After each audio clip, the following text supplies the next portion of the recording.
Welcome to another Todd's 2-Minute Tech Tip Tuesday. brought to you by the National RV Training Academy, the largest hands-on RV training academy in America. Hey, before we get to the video, which I know this is the reason why you're here, go ahead and hit the subscribe button. That way you don't miss anything. Hit the subscribe button now. Thank you.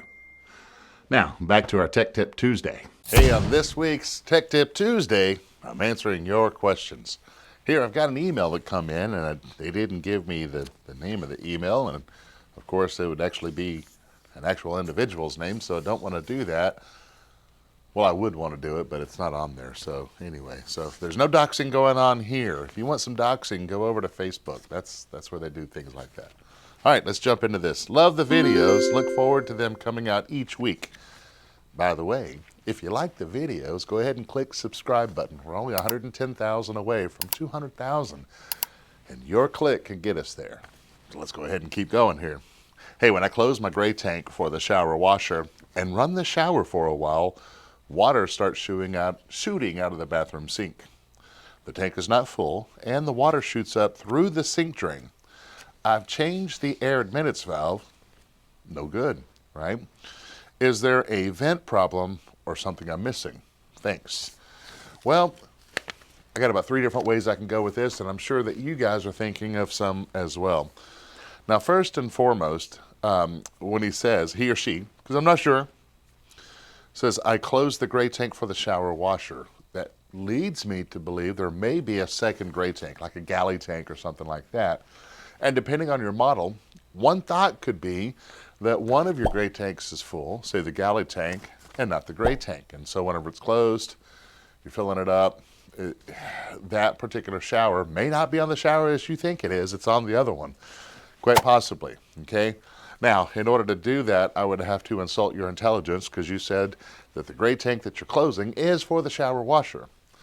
Although, it really wouldn't be challenging your intelligence, because I can tell you, sometimes they put the stickers on the wrong place, right? So they may have 2 different valves. You may have 2 different valves, and they may have misidentified it. So it may identify as a shower washer, but it's really a galley.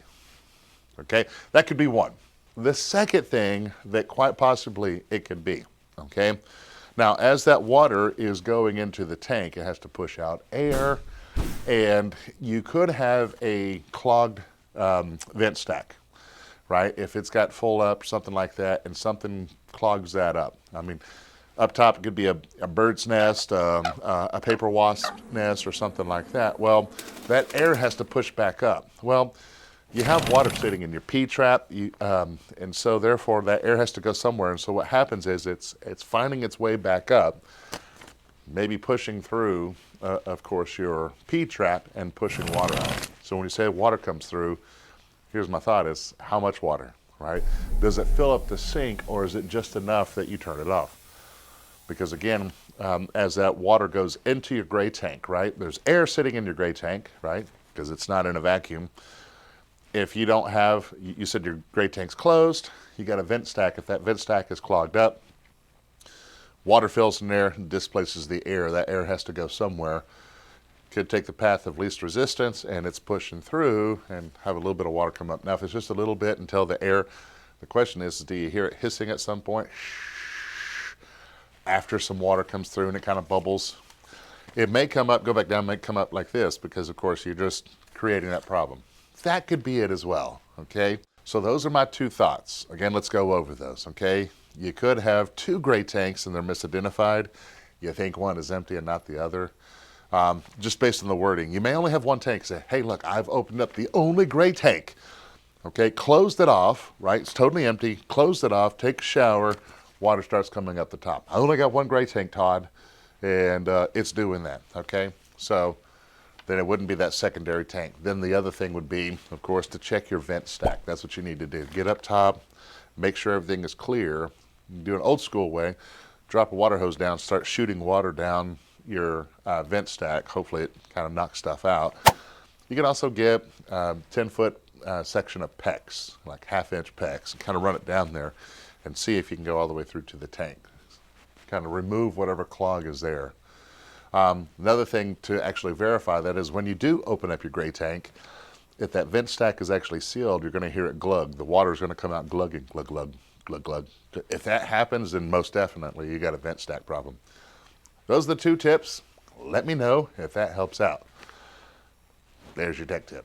All right, before you get to the bloopers, which is why you're here in the first place, the RV industry needs thousands of RV technicians and inspectors, and now is the perfect time to do that.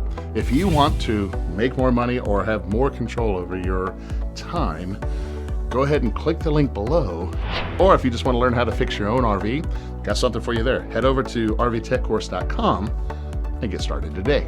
Now for the reason that you're at the end of the video, roll the bloopers. When I close my tank, let's do that again.